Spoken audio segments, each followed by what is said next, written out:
Ayan mga kadrama-rama, alam ko pong inaabangan nyo po no, yung next na mangyayari po dito sa Abot Kamay na Pangarap, dahil alam naman po natin na sobrang nakakatins na nga po talaga yung pinapakita talaga ng director every episode po no, dito sa Abot Kamay na Pangarap.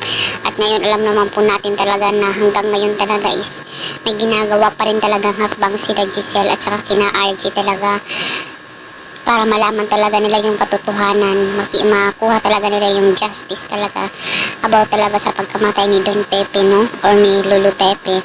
Kaya talaga itong lalaki na to na nasa left side ay talagang pinapa-imbestigahan talaga nila ito kung ano talaga yung totoong nangyari no. Sinusuhulan po nila Giselle at saka nila RJ para malaman po nila yung katotohanan at saka makakakuha po talaga ito yung talagang yung nag-iimbestiga, makakakuha po talaga sila ng CCTV footage at saka mapapakita po talaga niya ito dito kina Giselle at kina RG. Kaya talagang pag nakita talaga nila Giselle at saka nila RG ito, talagang hindi talaga sila makapaniwala na magagawa po talaga ito ni Zoe. Ano yung dahilan ni Zoe, bakit nagawa niya ito sa kanyang lolo, diba? Kung iisipin din nila Giselle at saka nila RG na lolo niya yun, paano niya yun nagawa, yun ang hindi nila alam. Kasi nalaman nga po ni Lolo Pepe na hindi siya totoong tanyag, diba, dahil po sa DNA test na yun.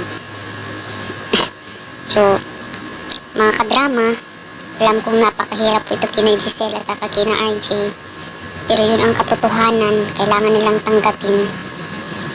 Si Zoe yung tumulak, at lalong-lalo na pag nalaman pa talaga nila na hindi talaga anak ni RJ itong si Zoe.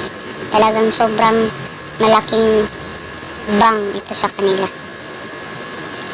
Kaya talagang sobrang gulat na gulat itong si Giselle saka kina RJ pag nakita nila ito. Talagang iisipin nila nga paano nagawa ito ni Zoe, na kung saan hindi naman yun talaga ang tingin nila kay Zoe no. Diba, napakahirap po yan mga kadrama. Pero alam naman po natin na pagdating talaga ng revelation dito sa Abot Kamay na Pangarap ay malalaman talaga nila yun.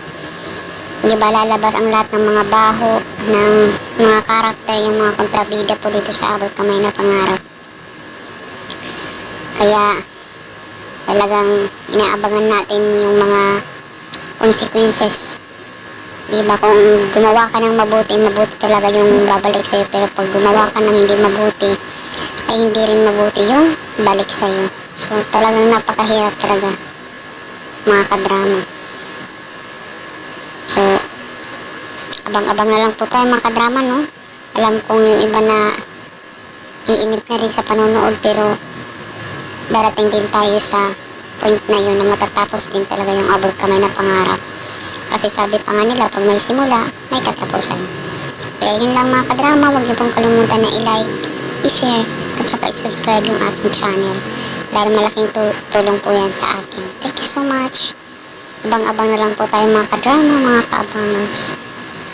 Thank you, bye-bye. Abang